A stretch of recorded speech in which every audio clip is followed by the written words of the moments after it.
Hi, I'm Michelle Sterling for Friends of Science Society. You know, I really love the fact that Moses Znaimer put together Zoomer magazine to celebrate the boomer generation, which has done so much for the planet. So many innovations, so much exceptional engineering and technological achievements that really, you know, people like Greta Thunberg need to sit down and learn a little history to understand how comfortable her life and the climate strike kids' lives are today, thanks to boomers. Thanks to boomers and thanks to Zoomer magazine. But I noticed something while going through this magazine, and that is this. It's an ad for Nature Conservancy of Canada, and they're asking boomers to put them in their will and leave a legacy.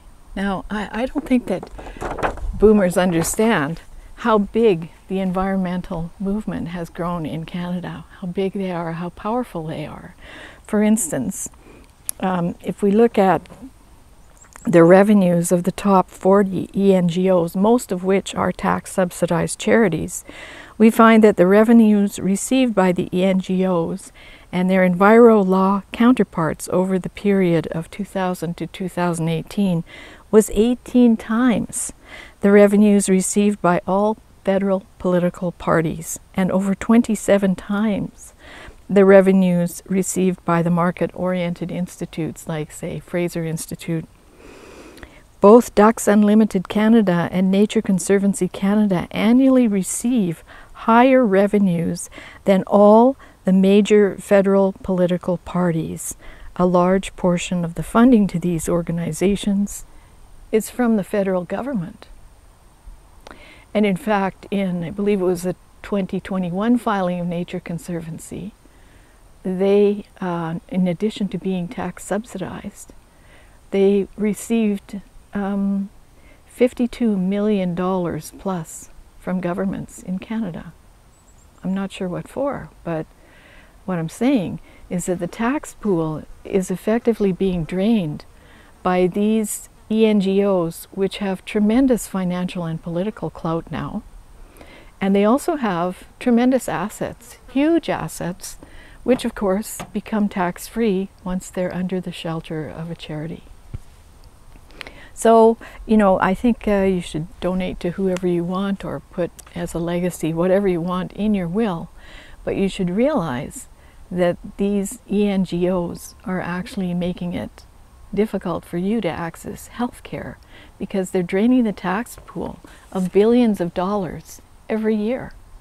And according to an analysis that we did with one of our consultants, and this concerns all charities in Canada, but governments at all levels in Canada are giving charities which are already tax subsidized. They're giving them $5,000 a year equivalent for every man, woman, child, people kind in Canada. $5,000 a year to an already tax subsidized charity. So, you know, if you're one of the seniors who are not so well-to-do, you're not able to cash in on these fabulous trips and voyages that Zoomer presents in their magazine. Maybe you're pushed into heat or eat poverty now. You should be asking people, why are they giving $5,000 of your money to already tax subsidized charities? And these are charities that continue to advocate for policies that prevent development, that stop development of energy resources.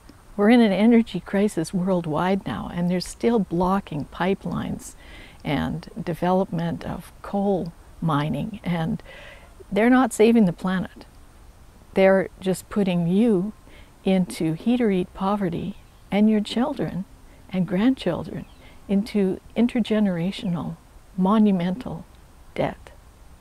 So please have a look at some of our reports. Please have a look at our 4 green reports about this very issue. Please look at our blog post, Monumental Financial Problems Facing Canada. And please consider carefully what charities you're giving your money to. Look it up on Canada Revenue Agency and just see how rich so many of these charities really are rich, and many of you are poor. For Friends of Science Society, I'm Michelle Sterling.